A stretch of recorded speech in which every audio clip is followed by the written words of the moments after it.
الحمد لله رب العالمين والصلاة والسلام على سيد الأنبياء والمرسلين حبيب إله العالمين بالقاسم محمد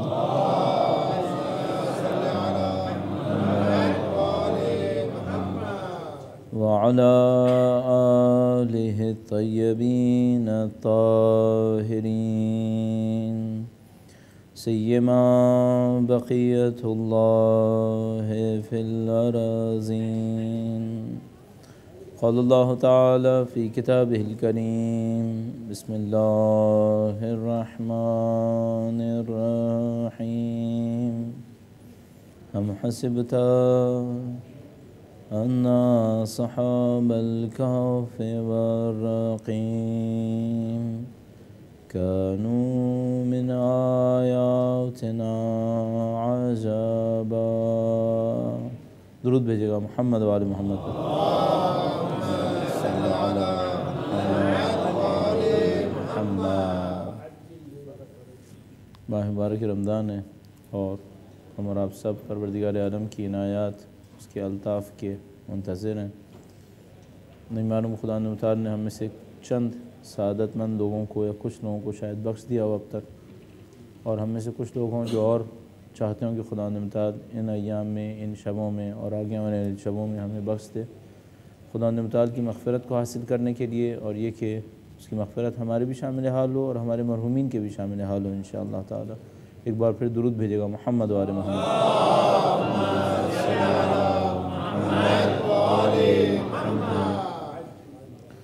ان چند ایام کے لیے ہم نے ایک سادہ سا موضوع انتخاب کیا ہے. شاید وہ موضوع پہلے کنوے نہ ہوا ہو، لہذا مجھ سے کہا گیا کہ پہلے وہ موضوع میں بیان کر دوں.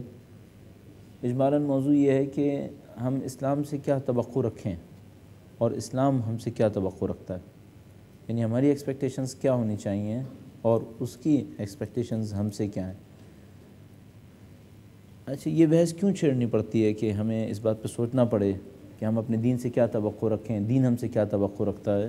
اس کی وجہ یہ ہے کہ بعض اوقات ہم لوگ مجبور ہو جاتے ہیں کہ سسٹم کو پہچاننے کی کوشش کریں.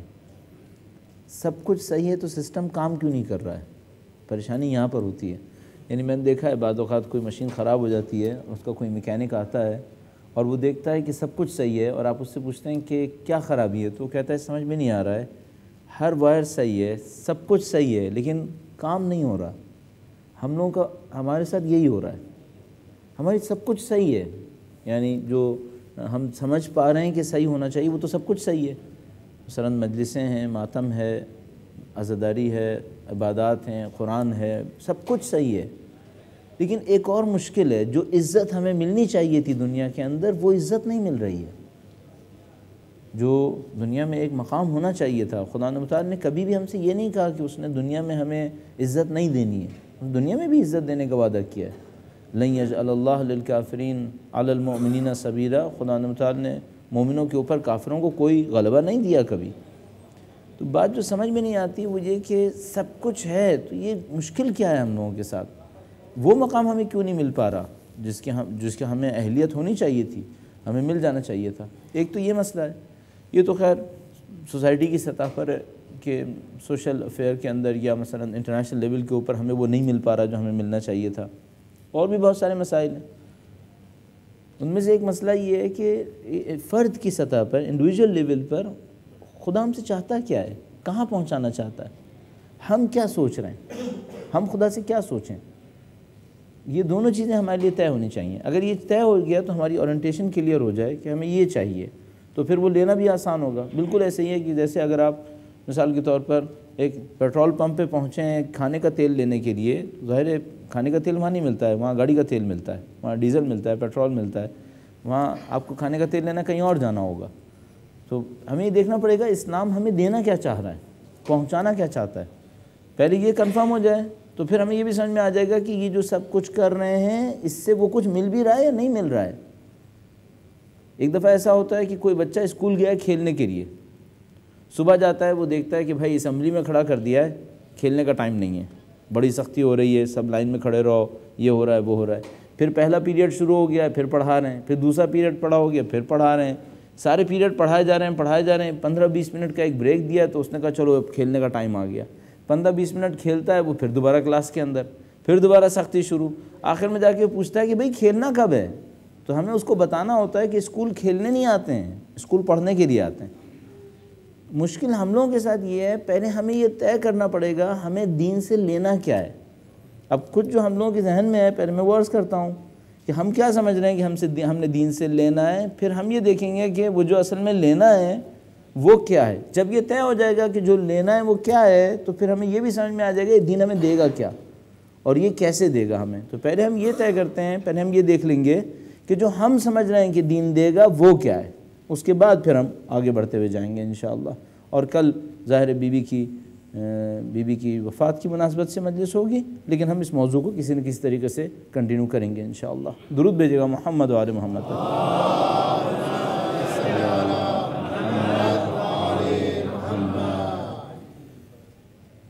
ہم میں سے کم کچھ نے، جس میں ہم بھی شامل ہو سکتے ہیں زندگی کسی لیول کے اوپر، یہ سوچتے ہیں کہ دین بہرحال ساتھ چلتا رہے، اس سے کچھ نہ کچھ مل ہی جائے گا۔ کیا مل جائے گا؟ آخر میں جا کر موت کے بعد جنت میں چلا جائیں گے۔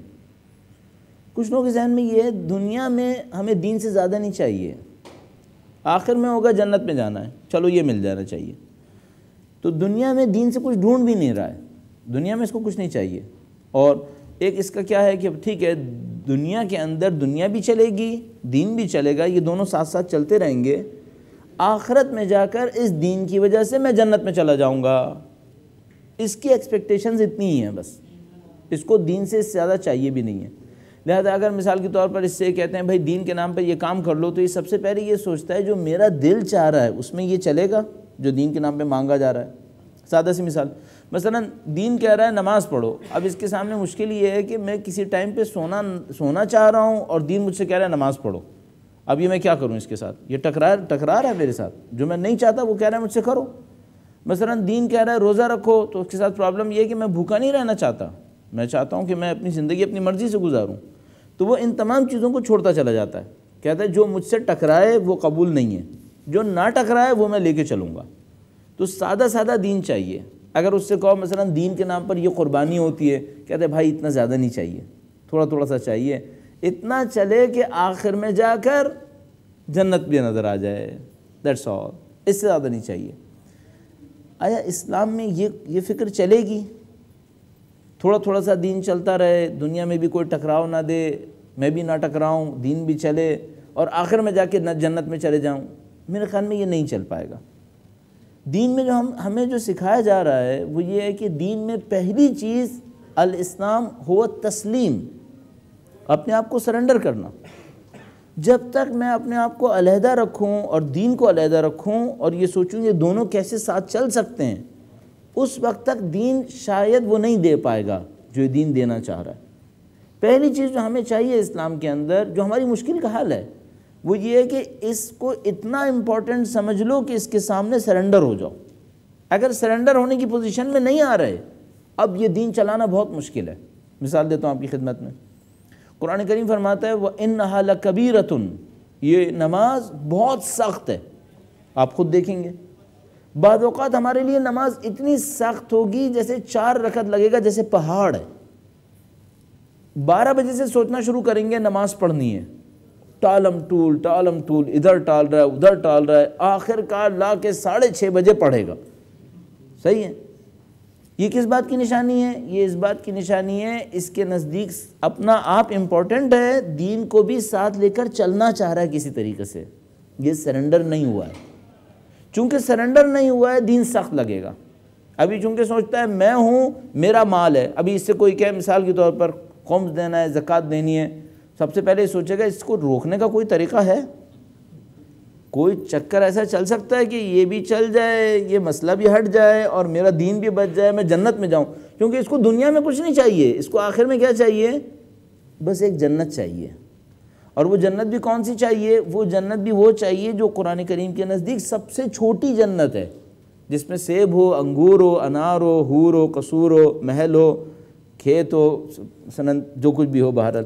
اچھا اب ہم لوگ میرے خیال میں جنت میں جائیں گے تو خدا سے کہیں گے خدا ہمیں حور محل نہیں چاہیے، 50 منزلہ عمارت چاہیے، ہم تو 50 منزلہ عمارت میں رہنے والے لوگ ہو گئے۔ تو ہم لوگوں کا اسٹائل، یہ کچھ لوگوں کا اسٹائل ایسا ہے، دین میں ٹکراؤ نہیں چاہیے، اپنی منمانی کرنی ہے، کہیں کہیں دین چلے گا۔ میں نے عرض کیا یہ نہیں چل پائے گا، مشکل میں پھنس جائے گا۔ سب سے بڑی مشکل کیا ہے؟ اس کو دین میں مزہ نہیں آئے گا، اس کو دین میں مزہ نہیں آئے گا۔ کیوں؟ کوئی اچیومنٹ ہے ہی نہیں۔ دین کے نام پہ جو یہ سمجھ رہا ہے مجھے اچیومنٹ ملنی ہے، یعنی جنت ملنی ہے، پتہ نہیں وہ بھی ملے گی یا نہیں ملے گی، لیکن سب سے بڑی مشکل یہ ہے اس کو دین کو لے کر چلنا بہت مشکل بنے گی، اس کو مزہ نہیں آ رہا ہے۔ مثلا آپ اس سے کہیں گے 4 رکعت نماز پڑھو، یہ 4 رکعت نماز اتنی مصیبت سے پڑھے گا چونکہ مزہ ہی نہیں ہے۔ اب سوال یہ ہے کہ کیا دین بے مزہ چیز ہے؟ اگر مجھے دین میں مزہ نہیں آ رہا ہے تو مجھے 2 چیزیں سوچنی ہے۔ آیا خدا نے دین بے مزہ دیا ہے؟ اگر دین بے مزہ تھا تو یہ جو لوگ رات رات بھر عبادتیں کرتے رہتے ہیں یہ جبر کر کے عبادتیں کرتے ہیں کیا؟ مجھے ایک دن، ایک سال میں ایک رات اگر شب قدر عبادت کرنی پڑے میں سمجھتا ہوں میں نے پہاڑ توڑا ہے، کیونکہ جبر کر کے کر رہا ہوتا ہوں، مجھے مزہ نہیں آتا اس کے اندر۔ اگر مزے میں آ کر عبادت کریں تو تھکتا ہے انسان کیا؟ ابھی آپ لڑکوں کو دیکھو، مثال کے طور پر ماہ رمضان کے اندر ہی گیمز ہوتے ہیں، سپورٹس ہوتے ہیں، 2-2 3-3 گھنٹے کرتے ہیں سپورٹس، تھکتے ہیں یہ لوگ، مزے سے کر رہے ہوتے ہیں، یعنی کوئی روکنا بھی چاہے تو نہیں روک سکتا۔ ابھی ان سے کوئی پوچھے 2 گھنٹے یہاں بیٹھ کر دعا پڑھنی ہے تو نہیں پڑھ سکیں گے۔ میں نہیں کہہ رہا پڑھیں، سب کے سب پڑھیں، لیکن ایسا کیوں ہو رہا ہے؟ ہم سب بھی ایسے ہی ہیں، ہم لوگ بھی ایسے ہی ہیں، ایسا ہوتا کیوں ہے؟ اس کی وجہ یہ ہے ہمیں اس میں مزہ نہیں آ رہا۔ اچھا مزہ کیوں نہیں آ رہا؟ کوئی اچیومنٹ نہیں ہے نا، یہ خطرناک ہے۔ بغیر مزے کا دین زیادہ عرصے نہیں چلے گا۔ بغیر مزے کا دین یا لالچ پہ چلے گا یا خوف پہ چلے گا۔ لالچ اس بات کی کہ جنت میں جاؤں گا، خوف اس بات کی کہ جہنم میں نہ چلا جاؤں۔ اچھا جب مزہ نہیں ہے تو پھر کچھ نہیں ہے، پھر نہیں چلے گا۔ اب ہمیں یہ دیکھنا پڑے گا یہ دین میں مزہ کیسے آتا ہے، مزے کی نشانیاں کیا ہیں۔ 1-2 واقعات آپ کی خدمت میں جو آپ اچھی طرح جانتے ہیں، مجھ سے زیادہ جانتے ہوں گے شاید، لیکن میں چند واقعات آپ کی خدمت میں عرض کرتا ہوں۔ درود بھیجے گا محمد و آل محمد پر۔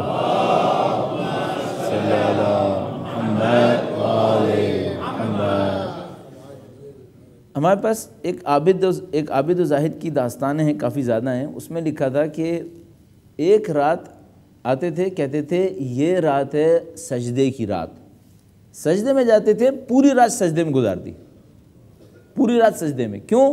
کہا تھا یہ رات سجدے کی رات ہے۔ پھر ایک دن رکوع میں گئے، کہا یہ رات رکوع کی رات ہے، ایک پوری رات رکوع میں گزار دی۔ ٹھیک ہے، اچھا اب سوال یہ جبر کر کے گزار رہا ہے کیا؟ اگر مزہ نہ آئے تو میں نہیں سمجھتا کوئی جبر کر کے یہ کام کر پائے گا، جبر کر کے ایک پوری رات سجدے میں پڑا رہے بغیر مزے کے، ہو ہی نہیں سکتا۔ یا مثلا ہمارے پاس واقعات موجود ہیں کہ صاحب کوئی عبادت کرنے کے لیے رکوع میں گیا، اس کے سر پہ برف جمنا شروع ہو گئی اور برف کی اتنی موٹی تہہ بن گئی اور وہ رکوع میں ہی کھڑا ہوا ہے ابھی۔ تو بھائی یہ تکلیف دہ نہیں ہے؟ برف اتنی موٹی جم گئی ہے سر کے اوپر، کمر کے اوپر، یہ تو تکلیف دہ بھی ہے۔ اس کو مزہ کیوں آ رہا ہے؟ اتنا مزہ آ رہا ہے کہ اس کو تکلیف یاد نہیں آ رہی ہے۔ اور ظاہر انتہا وہ ہے جو ہمارا مولا امیر المومنین کا سن رہے ہیں کہ مثلا تیر لگ رہا ہے ان کو پتہ نہیں چل رہا، اور جب تیر نکالا جا رہا ہے تب بھی پتہ نہیں چل رہا۔ یہ سوائے مزے کے کچھ ہو سکتا ہے؟ اس میں کوئی مزہ ہونا چاہیے۔ اب سوال، امپورٹنٹ سوال یہ ہے، ہمیں بھی کیا مزہ لینا تھا؟ ہمیں بھی مزہ لینا تھا کیا؟ اب میں آپ کی خدمت میں ایک اور عرض کرتا ہوں۔ صاحب ایک دفعہ ابھی کچھ دن پہلے ہی کہیں پر، مجھے یاد نہیں آ رہا کس شہر کے اندر، ہم نے اس قسم کی کوئی بات کی، ہاں اسلام آباد میں ایسی کوئی بات کی۔ تو ایک آدمی میرے پاس آیا، اس نے کہا آپ کی باتوں سے سن کر مجھے یوں لگ رہا ہے جیسے ہمیں بھی ایسا ہی ہونا چاہیے تھا، ہمیں بھی کچھ مزہ ملنا تھا۔ یعنی کیا ہو رہا ہے؟ ہم نے اس چیپٹر کو اپنی زندگی سے نکال دیا ہے کہ ہمیں عبادت میں مزہ آنا ہے، ہم نے اس کو نکالا ہوا ہے۔ چونکہ ہم نے اس کو نکالا ہوا ہے، ہمارے اوپر عبادت اثر نہیں کر پا رہی ہے۔ جس کسی کو عبادت میں مزہ نہیں آ رہا، اس کا مطلب ہے یہ ابھی عبادت کی روح پہ نہیں پہنچ پا رہا۔ اس کی وجہ کیا ہے؟ کیوں ہم ایسے کہہ رہے ہیں جس کو مزہ نہیں آ رہا وہ عبادت کی روح پہ نہیں پہنچا؟ اگر بہجت ایک بہت اچھا جملہ کہتے تھے، ابھی دیکھیں اس طرح سے، مثلا میں دین کے راستے پہ چلنا چاہ رہا ہوں، مجھے مشکل ہوتی ہے، ظاہر صبح کو اٹھوں، مثلا 3:30 پونے 4 بجے اٹھوں، نماز شب پڑھوں، مشکل کام تو ہے۔ مجھے مشکل لگتی ہے کہ بھائی کیسے میں نیند سے اٹھتا ہوں بڑی سختی سے، جبر کر کے، اکراہ کر کے، یہ سوچ کے کہ یار چلو پتہ نہیں کتنا فائدہ ملنا ہے، چلو پڑھ ہی لیتا ہوں، پڑھ لیا بڑی مشکل سے، فجر کی نماز بھی پڑھ لی۔ البتہ اتنی مشکل میں، مشقت میں پڑھنے والا پھر نماز شب نہیں پڑھے گا، مجھے یقین ہے، وہ صرف 2 رکعت نماز فجر کر کے کسی طریقے سے سونے کی کوشش کرے گا۔ لیکن اگر کوئی کر لے، ابھی دین مشکل لگتا ہے، صحیح ہے، دین کا راستہ مشکل لگتا ہے، اچھا اگر دین پہ عمل نہ کرے تو کیا ہوگا؟ مزے سے سوئے گا، صبح کو 8 9 بجے 10 بجے جتنے مرضی آئے گی اٹھے گا، آپ کی نیند 2 دفعہ ٹوٹے گی، اس کی نیند کنٹینیوس چلے گی، وہ صبح کو اٹھے گا مزے سے کہے گا میں 7 گھنٹے سویا، اور آپ کہیں یار مجھے تو سمجھ میں ہی نہیں آیا کب سوؤں کب اٹھوں، کبھی بیچ میں اٹھو کبھی بعد میں اٹھو، ایک جان کو عذاب۔ وہ روزہ نہیں رکھ رہا ہے، کھا پی رہا ہے، اور آپ کو دکھا دکھا کے کھا رہا ہے کہ دیکھ تو بھوکا ہے میں کھا رہا ہوں، صحیح ہے۔ اب آپ کا ذہن کیا کہے گا؟ میرا اور آپ کا ذہن کہے گا یار یہ دین کا راستہ بڑا مشکل ہے، اوپر سے اگر کوئی خمس بھی دینے والا ہے تو یار کماتا میں ہوں، کھاتے مولوی ہیں، یہ تو 20% میں ان کو دے دوں۔ تو وہ مسلسل کیا کہے گا یار یہ دین کا راستہ بہت مشکل ہے، ہر چیز اس کی مشکل ہے، صحیح ہے، بظاہر دین کا راستہ مشکل ہو گیا نا، ہر چیز مشکل۔ اور اگر کوئی چلا گیا عرفانیات کے اندر، وہ تو کمر ٹوٹ گئی، پھر وہ کہیں گے بھائی ہر روز سجدے میں جاؤ 300 دفعہ کہو لا الہ الا انت سبحانک انی کنت من الظالمین۔ ایک دفعہ مسجد یسرب کراچی میں نماز پڑھا رہا تھا، تو میں نے آخر میں سجدے کا جو ذکر ہوتا ہے وہ کروا دیا، یا خیر المسئولین و یا خیر الموتین، آخری سجدے میں۔ بعد میں ایک آدمی آیا میرے پاس، کہنا مولانا صاحب اتنا لمبا سجدہ کیا میری طبیعت میں اختلاج ہونے لگا تھا۔ میں نے اختلاج اس لیے ہو تم نے کبھی زندگی میں لمبا سجدہ کیا نہیں، 3 دفعہ سبحان اللہ کہہ کے سر اٹھا لیتے ہو، اگر زوروں سے بھی لمبا کر رہے ہوتے تو اتنا اختلاج نہیں ہوتا تمہیں۔ تو ابھی یہ کیا ہے، سب سخت لگ رہا ہے۔ آغا بہجت یہ کہتے تھے، غور سے دیکھیے گا، کہتے تھے وہ خدا ماں سے زیادہ مہربان ہے، اگر بے دین کے راستے میں زیادہ مزہ ہوتا تو خدا دین نہیں دیتا۔ خدا ماں سے زیادہ مہربان ہے نا، ماں مزے کا راستہ بتائے گی یا بے مزہ راستہ بتائے گی؟ ظاہر ہے ماں تو وہ راستہ بتائے گی جو مزے کا ہوگا۔ ایک راستہ مشکل ہے، ایک راستہ آسان ہے، ماں کون سا بتائے گی؟ آسان راستہ۔ تو یہ جو خدا ماں سے زیادہ مہربان ہے، 70 ماؤں کی محبت اس کی محبت پہ نہیں پہنچ رہی، یہ سخت راستہ کیوں بتا رہا ہے؟ کوشچن ہے نا۔ پھر انہوں نے نتیجہ یہ نکالا، کہنے لگے اس کا مطلب ہے شروع میں سخت ہے، بعد میں جو مزہ ہے وہ اس بے دین میں ہے ہی نہیں۔ بے دین میں شروع میں مزہ ہے، آخر میں بہت خراب ہے، اور دینداری میں شروع میں سخت ہے، آخر میں بہت مزہ ہے۔ البتہ یہ میں آخر میں اپنے حساب سے کہہ رہا ہوں، آخر میں نہیں ہے، تھوڑے سے کے بعد ہی مزہ ہے، تھوڑے سے کے بعد مزہ ہے، لیکن مسئلہ سارا اس پہلے سٹیپ میں ہے۔ اس میں مزہ نہیں ہے شروع میں۔ اچھا اس میں کیوں مزہ نہیں ہے، اس کو پھر تھوڑا سا صحیح کرنے کی کوشش کرتے ہیں کہ بھائی یہ جو دین میں مزہ نہیں ہے، یہ کیوں مزہ نہیں ہے، کیا مشکل ہے؟ میں چاہ کیا رہا ہوں؟ میں چاہ رہا ہوں ہمیں اپنی عبادتوں میں مزہ آنا شروع ہو جائے۔ ایک دفعہ ہمیں عبادتوں میں مزہ آنا شروع ہو گیا، دین کے راستے میں مزہ آیا، اس کے بعد پھر کام آسان ہے۔ اچھا ممکن ہے کوئی مجھ سے یہ کہے کہ بھائی یہ تم ہم لوگوں کو بے دین سمجھ رہے ہو کہ ہمیں عبادت میں مزہ نہیں آتا، ہمیں بہت مزہ آتا ہے۔ وہ ٹھیک ہے، اگر اتنا ہی مزہ آ رہا ہوتا تو سوسائٹی کی یہ حالت نہیں ہوتی ہم لوگوں کی۔ کچھ چیز میں اچھے نہیں ہیں ہم لوگ۔ کب تک ہم لوگ کہتے رہیں گے کہ سب کچھ صحیح ہے، سب کچھ صحیح نہیں؟ بہت کچھ صحیح نہیں ہے، بہت کچھ میں گڑبڑ بھی ہے۔ تو ابھی کچھ چیزیں ایکسیپٹ کر لیتے ہیں کہ ہاں بھائی بہت چیزوں میں صحیح نہیں ہے، اب اس کو صحیح کرنے کے لیے کیا کرنا ہوگا؟ 2-4 ٹپس ہمیں بتانے ہوں گے۔ درود بھیجے گا محمد و آل محمد پر۔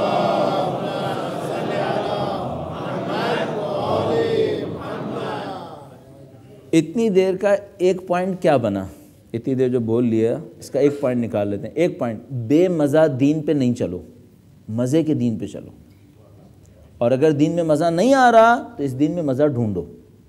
کوئی مشکل ہے جو ہمیں مزہ نہیں آ رہا ہے، ورنہ یہ دین بہت مزے کا ہونا چاہیے، اس دین میں بہت لطف ہونا چاہیے، ورنہ یہ لوگ اتنے پاگلوں کی طرح دین کے اوپر جان دے رہے ہیں، ایسے نہیں دیتے۔ پھر یہ اگر مزہ نہیں تھا تو جان کیوں دیتے ہیں؟ پھر کچھ کمی ہمارے اندر ہے۔ اچھا ہمارے اندر کمی کیا ہے؟ اب یہاں پر ہم ایک اور فیز میں داخل ہو گئے۔ وہ فیز کیا ہے؟ وہ فیز یہ ہے کہ مجھے دین میں مزہ چاہیے اور مزہ آ نہیں رہا ہے۔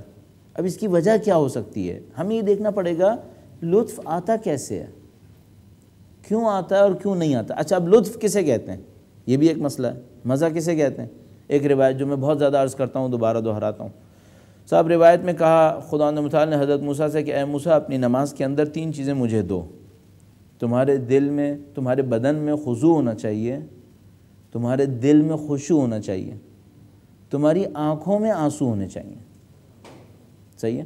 یہ میرے نزدیک یہ روایت بہت بہت اچھی روایت ہے یہ بتانے کے لیے کہ ہماری نماز کیسی ہے۔ خدا نے کہا مجھے نماز میں 3 چیزیں چاہیے۔ ایک، تمہارے بدن پہ خضوع ہونا چاہیے، تمہارا بدن ایسے ہو جیسے اللہ کے سامنے کھڑے ہو، بندہ جیسے خدا کے سامنے کھڑا ہوتا ہے، ایک چیز۔ نمبر 2، تمہارے دل میں خشوع ہونا چاہیے، تمہارا دل کہیں اور نہیں ہونا چاہیے، تمہارے دل کو میری طرف ہونا چاہیے، میری یاد میں ہونا چاہیے، اور میری عظمت کے اعتراف کے ساتھ ہونا چاہیے۔ قبول کرو کہ میں عظیم ہوں، تم میرے سامنے کھڑے ہو، تم میرے بندے ہو۔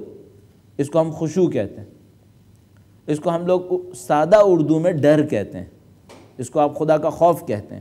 شاید خدا کا خوف یعنی اس کے احترام کے سامنے یہ دل میں خشوع ہونا چاہیے۔ تیسری بات کیا کہہ رہے ہیں؟ تیسری بات فرمایا ہے تمہاری آنکھوں میں آنسو ہونے چاہیے۔ اب سوال یہ ہے، یہ جو آنکھوں میں آنسو ہیں یہ کیسے آتے ہیں؟ یہ کی پوائنٹ ہے، یہ کی پوائنٹ ہے۔ اگر آنکھوں میں آنسو نہیں آ رہے اس کا مطلب ہے کچھ گڑبڑ ہے، اس نماز میں کچھ پرابلم ہے۔ اور اگر آنکھوں میں آنسو آ رہے ہیں، چاہے ایک روایت میں لکھا ہے چاہے مکھی کے پر کے برابر ہی کیوں نہ ہو، تھوڑا سا ہی کیوں نہ ہو، کچھ ہے، تو اگر کچھ بھی آنسو ہیں اس کا مطلب ہے ٹریک صحیح ہے، ٹریک صحیح ہے۔ اچھا اب میں کیا کر سکتا ہوں؟ میں اور آپ بہت آسان کام کر سکتے ہیں۔ آپ 2 رکعت نماز پڑھیں، اس میں یہ 3 اسٹینڈرڈز ڈھونڈنے کی کوشش کریں، اس 3 میں کیا تھا۔ جیسے آپ اندازہ لگائیں گے اس 3 میں کیا تھا کیا نہیں تھا، آپ کو اور مجھے سمجھ میں آ جائے گا مزہ کیوں نہیں آ رہا۔ ہم فوراً سمجھ جائیں گے مزہ کیوں نہیں آ رہا، ہمیں نماز میں کیوں مزہ نہیں آ رہا۔ ہمارا ذہن ہے ہی نہیں خدا کی طرف۔ جس نماز میں خدا کی طرف نہیں ہوں گے اس نماز میں مزہ نہیں آئے گا۔ مزہ آنا تھا اس کے ساتھ رابطے میں، ایک وجہ ہو گئی۔ ہمیں نماز میں توجہ کیوں نہیں رہتی، خدا کی طرف کیوں نہیں ہوتے۔ علماء میں یہ سوال بہت ہوتا ہے، ایک دوسرے سے پوچھتے ہیں، چھوٹے والے بڑوں سے پوچھتے ہیں، غیر علماء سے پوچھتے ہیں نماز میں توجہ بنانے کے لیے کیا کریں۔ ایک کی پوائنٹ سمجھ میں آیا ان لوگوں کی تمام باتوں سے، وہ یہ کہ اگر 2 نمازوں کے درمیان آخرت یاد رہے تو نماز میں توجہ صحیح رہتی ہے۔ 2 نمازوں کے درمیان آخرت یاد نہ رہے پھر نماز میں توجہ ہو ہی نہیں سکتی، چاہے کچھ بھی کر لو۔ 2 نمازوں کے درمیان آخرت یاد رہنی چاہیے۔ اب میں آپ کو اوور آل بتاتا چلوں، مزہ حاصل کرنے کا کی پوائنٹ یہی ہے، کون کتنا آخرت کو یاد کرے گا۔ جو جتنا آخرت کو یاد کرے گا اس کو اپنی نماز میں لطف بھی آئے گا، اپنی نماز میں لطف آئے گا، کوئی جبر کرنے کی ضرورت نہیں ہوگی، سارے کام صحیح ہونا شروع ہو جائیں گے۔ یہ دین کے راستے کے اوپر چلنا بہت اسموتھ ہو جائے گا اگر اس طریقے سے چلیں۔ اب میں ساری بات منتقل ہو گئی کس بات پر؟ ہم نے شروع کیا تھا مزہ کیوں نہیں آتا، پھر مزے سے آئے تھے کہ اس مزے کے لیے کچھ آنکھوں میں آنسو بھی چاہیے، خشوع اور آنسو چاہیے۔ پھر بات ہوئی آنکھوں میں آنسو کیوں نہیں آتے، تو پتہ ہوا کہ 2 نمازوں کے درمیان اگر آخرت یاد رہے تو آتے ہیں ورنہ نہیں آتے۔ اب اگلا سوال یہ ہے 2 نماز کے درمیان آخرت یاد کیسے رہتی ہے، اس کا طریقہ کار کیا ہے؟ اس کے اوپر بھی 1-2 منٹ بات کر لوں۔ درود بھیجے گا محمد و آل محمد۔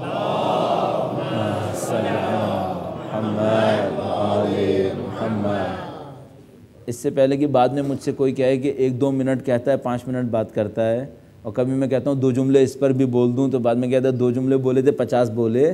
میں پہلے سے ہی بتا دیتا ہوں یہ جو میں کہتا ہوں 1-2 منٹ 1-2 جملے، یہ محاورے میں کہتا ہوں، تھوڑا سا لمبا ہوتا ہے ہمیشہ۔ کوئی گنے نہیں کہ اب یہ 2 منٹ کے اندر بند کر دے گا، نہیں، یہ محاورے میں کہتا ہوں۔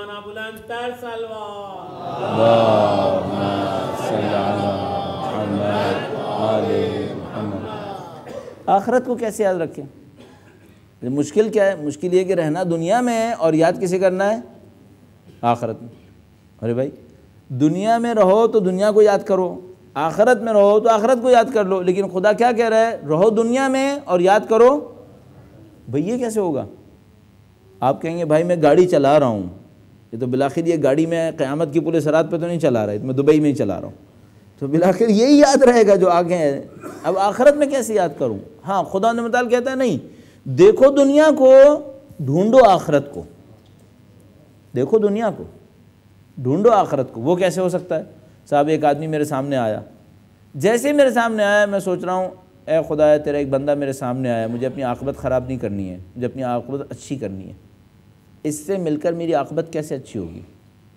آپ کہیں گے اتنا سوچنے کا ٹائم کب ہوتا ہے؟ نہیں، جب یہ پریکٹس ہو جاتی ہے تو انسان خود بخود سوچے گا، پھر اتنا زیادہ مقدمے بنانے کی ضرورت نہیں ہوگی۔ جیسے ہی کوئی بندہ آپ کو مجھے ملا ہے، اس کو دنیا کے لیے نہ دیکھیں، آخرت کے لیے دیکھیں۔ جو آپ نے اس کو انعام دینا ہے، اکرام دینا ہے، احترام دینا ہے، جو کچھ بھی کرنا ہے، آخرت کو سوچ کے کریں۔ آپ ایک بزنس کرنے جا رہے ہیں، بزنس کیجئے، بسم اللہ، یہ آپ کی دنیا ہے، دنیا کے اندر رہتے بزنس کریں، آخرت کی خاطر کریں۔ یعنی مثال کے طور پر آپ یہ سوچیں آپ کیا خرید رہے ہیں، آپ کیا بیچ رہے ہیں، آپ کس طریقے سے کر رہے ہیں، دھوکہ تو نہیں ہو رہا ہے، کما بھی لیں گے تو کیا کریں گے، یہ سب آخرت کو یاد کرنا۔ اپنے ہر کام کے پیچھے آخرت کو یاد کرنا۔ اگر ہم ایسے ہو جائیں پھر ہم سے بڑھ کر عبادت گزار کوئی نہیں ہوگا۔ اگر کوئی صرف آخرت کو دیکھے پھر اس کی عبادتوں میں بہت مزہ ہوگا۔ اچھا، جو مزے کا اور ہوگا وہ کیا ہوگا یہ بھی عرض کرتا چلوں۔ مثلا میں جناب علی آج ایک میں نے نماز پڑھی، اس میں نے گریہ کیا 5 منٹ کی نماز میں 2 سیکنڈ کے لیے، ایک اور نماز پڑھی 5 منٹ کی نماز میں 2 منٹ کے لیے۔ فرض کروں 5 منٹ کی نماز میں 5 منٹ گریہ ہو گیا، آگے کیا ہونا ہے؟ آگے کیا ہونا ہے؟ اب خدا نے علم دینا ہے۔ جیسے جیسے ہماری عبادت صحیح ہوتی چلی جائے گی، ہمارے سامنے کوئی علم کے دروازے کھلیں گے۔ البتہ جو میں کہہ رہا ہوں علم دینا ہے یہ بہت وسیع ہے، یہ علم کہیں سے بھی آئے گا، ممکن ہے کتاب سے آئے، ممکن ہے شخص سے آئے، ممکن ہے کسی اور طریقے سے آئے، علم آئے گا۔ آپ کا یقین اور آپ کا علم پھیلنا شروع ہو جائے گا، آپ کا علم بڑھنا شروع ہو جائے گا۔ جو چیزیں آپ کو نہیں پتہ وہ آپ کو پتہ چلنا شروع ہو جائیں گی۔ یہ کب ہوگا؟ یہ جب عبادت صحیح ہوگی۔ اگر عبادت میں غلطی کریں گے یہ لیول نہیں آئے گا، اور مجھے تقریباً یقین ہے کہ ہمارے ساتھ یہ لیول نہیں آ رہا، اس خاطر ہمیں نماز میں مزہ نہیں آ رہا۔ ورنہ آپ خود ایک بات سوچیں، اگر ہر روز آپ کو ایک نیا علم مل رہا ہو تو پھر تو عبادت میں آپ کو بہت مزہ آئے گا۔ اگر میں چھوٹی سی ایک مثال آپ کی خدمت میں عرض کروں، فرض کریں میں آپ سے کہتا ہوں کہ بھائی میں آپ کو ایک تسبیح بتا رہا ہوں، اگر آپ یہ تسبیح پڑھیں گے آپ بہت اچھا خواب دیکھیں گے۔ کیا خواب دیکھیں گے؟ آپ خواب میں ایسے ہی میں آپ سے کہہ رہا ہوں، ابھی شاید مجھے ایسی کوئی تسبیح نہیں پتا، ایسے ہی کہہ رہا ہوں کہ اگر آپ نے یہ تسبیح پڑھی تو آپ جنت کا کوئی ایک منظر دیکھیں گے۔ آپ پڑھیں گے یا نہیں پڑھیں گے؟ اچھا، یہ جو منظر دیکھنا ہے یہ صرف دیکھنا نہیں ہوتا، اس کا ایک پلیجر اور سیٹسفیکشن بھی ہونا چاہیے، صرف دیکھنا نہیں ہے، حس بھی ہے اس کے اندر۔ تو اب جیسے جیسے آپ کی عبادات قبول ہوتی چلی جائیں گی آپ کے سامنے علم حاصل کرنے کے چینلز کھلتے رہیں گے۔ بس اچھی عبادت کی بہت نشانیاں ہیں۔ مقبول عبادت کی نشانیاں کیا کیا ہو گئیں؟ اگر عبادت قبول ہو رہی ہے، نمبر 1 مزہ آئے گا۔ اچھی عبادت، مقبول عبادت کی ایک نشانی یہ ہوگی کہ اس عبادت میں مزہ بہت آئے گا۔ دوسری بات کیا ہوئی؟ جیسے جیسے عبادت قبول ہوتی جائے گی علم حاصل کرنے کے چینلز کھلنا شروع ہو جائیں گے۔ اور اچھا، وہ جو علم ہوگا وہ صرف علم نہیں ہوگا کہ مثال کے طور پر جسے کہتے ہیں خالی منہ حلوہ حلوہ کہنے سے منہ میٹھا نہیں ہوتا ہے، کہ جب ہم کہتے ہیں نا خالی منہ حلوہ حلوہ بولتے رہے، حلوہ تو منہ تھوڑی میٹھا ہو جائے گا، وہ ایسا نہیں ہوتا ہے۔ وہ علم ایسا ہوتا ہے کہ علم اور احساس ساتھ ساتھ ہے، اس کا مزہ بہت زیادہ ہے، پھر اس میں دو نہیں ہے۔ یعنی ہمارے ہاں کا علم نہیں ہے کہ بھائی کہنے سے تھوڑی کچھ ہوتا ہے، نہیں، اس میں دیکھنا، حاصل کرنا اور مزہ لینا دونوں ساتھ ساتھ ہیں۔ یہ سب کچھ ہمارے لیے رکھا ہے دین نے، بس دین کوئی خشک امتحان نہیں ہے۔ دین اگر خشک امتحان ہے تو صرف شروع میں ہے، آگے جا کر اس کے امتحان میں لذت بہت ہے۔ میں بار بار دیکھتا ہوں یہ لوگ جس طرح سے اپنے آپ کو دین پہ قربان کر رہے ہوتے ہیں، اگر مزہ نہیں ہوتا تو کوئی اس طرح جبرن قربان نہیں کر سکتا ہے۔ مثلا ایک آدمی شہادت دے رہا ہے، اگر بغیر لطف کی شہادت دے رہا ہے، بغیر مزے کی جان دے رہا ہے، بغیر دیکھے بھالے جان دے رہا ہے، اسے کیسے ہوتا ہے یار؟ دنیا میں کوئی 4 پیسے کمانا بھی لگتا ہے تو پہلے کا ایشورنس لیتا ہے کہ بھائی کچھ ملے گا یا نہیں ملے گا یہاں پہ۔ وہ جو جان دے رہا ہے، ساری رات عبادتیں کر رہا ہے، بغیر مزے کی کر رہا ہے، یہ ہو ہی نہیں سکتا۔ تو پھر ہم کہیں گے ہمیں کیوں نہیں؟ ہمیں اس وجہ سے نہیں ہے، ہماری آخرت کنٹرول میں نہیں ہے۔ اب چند پوائنٹس بنتے ہیں۔ نمبر 1، آخرت کو کثرت سے یاد کریں، کثرت سے آخرت کو یاد کریں، ہر کام کے پیچھے آخرت کو ڈھونڈنے کی کوشش کریں۔ اب یہ چند پوائنٹس ہیں۔ اب اس میں کچھ اچھا ہے کہ کچھ چیزیں ہم اپنے محاورے میں بھی ڈال لیں، کچھ چیزیں گفتگو میں بھی ڈال لیں۔ اچھا، روایات نے ہم سے ایسے ہی چاہا ہے، روایت نے، آپ دیکھیں وہ جو وضو کی دعا ہے، جو آپ وضو کرتے وقت کی دعا ہے، اس میں ایک ایک مرحلے میں آخرت ہے۔ جب پہلی دفعہ میں دعا پڑھ رہا تھا، اس کو سیکھنے کی کوشش کر رہا تھا، توضیح المسائل کے اندر بھی لکھی ہوئی ہے میرے خیال میں، تو اس میں جناب علی آپ چہرے پہ پانی ڈالیں گے، کہیں گے اللہم بید وجہی یوم تسود فیہ الوجوہ، اے خدا میرے چہرے کو نورانی کر دے جس دن چہرے سیاہ پڑ رہے ہوں گے۔ ابھی تو وضو کر رہا ہے بھائی، ہر جملے پر آخرت یاد دلائیے۔ سیدھے ہاتھ پہ پانی ڈالے کہ اے خدایا آتنی کتابی بیمینی والخلد بیساری وحاسبنی حسابا یسیرا، تو میرا نام اعمال سیدھے ہاتھ میں قرار دے دے، الٹے ہاتھ میں قرار نہ دے۔ بھائی ابھی تو وضو کر رہا ہے، لیکن ہر چیز پر یاد آخرت کی ہے، اور یہ ساری نماز کا عمل بھی آخرت کے لیے، بار بار جناب ایسے کھڑے ہو جیسے محشر میں خدا کے سامنے کھڑے ہو، پھر آخرت۔ تو کی پوائنٹ یہیں پر ہے، کون آخرت کو زیادہ یاد کرے گا؟ جتنا زیادہ آخرت کو یاد کرے گا، آخرت کو دیکھنا شروع کر دے گا۔ جب آخرت کو دیکھنا شروع کر دے گا، آخرت سے مزے لے گا۔ جب آخرت سے مزے لے گا، یہ دنیا اس کو دھوکہ نہیں دے گی۔